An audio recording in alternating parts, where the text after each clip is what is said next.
Sad story of अम्मा cow. बचाओ अम्मा। लेकिन सविता अंदर सो चुकी थी और वो इस सब से अनजान थी। बेचारी गौरा मार खाती रहती है और उसे सूखा चारा तक नहीं मिलता। इसके बाद अजीत अंदर जाकर सो जाता है।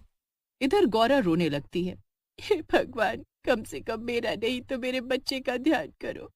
अगर मैं मर गई तो मेरा बच्चा भी मर जाएगा। तुम ही कोई रास्ता निकालो भगवान।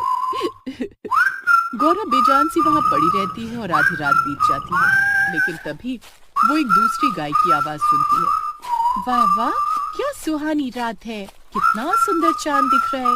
इस चांदनी रात में और ठंडी ठंडी हवा में टहलने का तो मजा ही कुछ और है। कौन है? कोई है क्या? कौन गुजर रहा है यहाँ से? मैं तो बसंती हूँ। और तुम? मैं गौरा हूँ और मैं गर्भवती हूँ। मुझे आजाद करो। मेरा मालिक मुझे मारता है, पीटता है और मुझे खाने को सिर्फ सूखा चारा डालता है, वो भी पेट भर नहीं। कल तो उसने मुझे पूरा दिन कुछ नहीं दिया। ऐसे तो यहाँ मेरा बच्चा और मैं दोनों मर जाएंगे। हे भगवान, यहाँ तुम्हारी ऐसी हालत है। तुम चिंता मत करो, मैं तुम्हें अभी आजाद कर दूंगी और फिर तुम मेरे साथ जंगल चलना। वहां तुम्हें खाने को हरी भरी घास और पीने को खूब सारा पानी मिलेगा। इतना कहकर बसंती जाती है और जिस रस्सी से गौरा बंधी थी उसे सींग मार मार कर तोड़ देती है। रस्सी टूटते ही गौरा आजाद हो जाती है। बसंती के सहारे गौरा धीमे धीमे जंगल तक पहुंच जाती है। वहां आजादी पाकर और हरी भरी घास देखकर वो बहुत खुश हो जाती है। अरे वाह, इतना सारा खाना और नदी में पीने के लिए कितना पानी है। अब मुझे और मेरे बच्चे को भूख से नहीं मरना पड़ेगा। अब उसे जंगल में रहने को जगह और एक अच्छी दोस्त भी मिल गई थी। लेकिन उधर जब सविता को पता चलता है कि उसकी प्यारी गौरा घर छोड़कर भाग गई तो उसकी तबीयत बिगड़ने लगती है। ये देखकर अजीत भी बड़ा परेशान हो जाता है। माँ, ये दवा खा लो।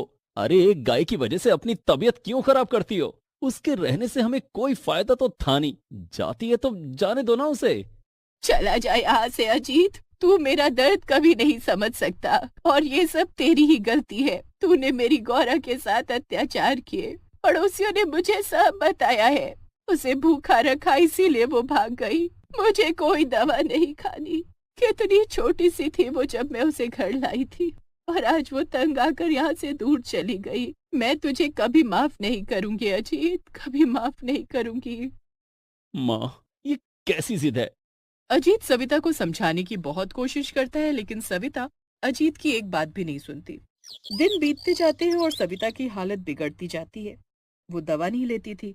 उधर गौरा जंगल में एक सुंदर बछड़े को जन्म देती है। वाह वाह गौरा, तुम्हारा बछड़ा कितना प्यारा है, बिल्कुल तुम पर गया है। अगर मैं वहीं गांव में उस घर में बंधी रहती तो ना जाने मेरे बच्चे का क्या होता बसंती। तुमने तो आकर हम दोनों